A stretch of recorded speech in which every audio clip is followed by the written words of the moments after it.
कार्तिक पूर्णिमा आम किछटा डंगा घरे तैयारी करथिलु आ किछटा डंगा किनी आनिथिलु। डंगारे जो सब जिनस पड़िकी डंगा भसा हुए से सब जिनस आम प्रस्तुत कर देथिलु। करि सारिबा परे सकाळु सकाळु आमे नै डंगा भसई देथिलु। डंगा भसई सारी आमे माने बाहरथिलु साई मंदिर।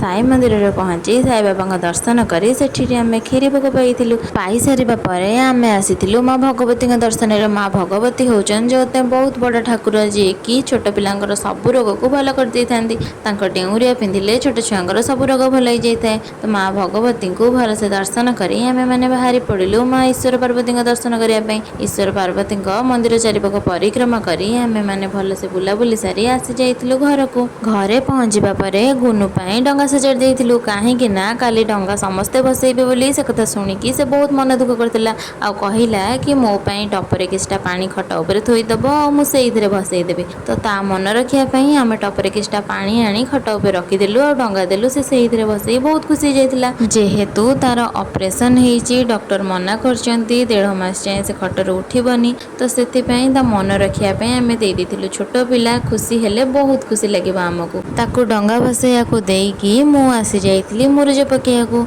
आपण माने डंगा भसैचंती कि नहीं कमेंट माध्यम रे निहाती जणांतु। रहउची जय बजरंगबली।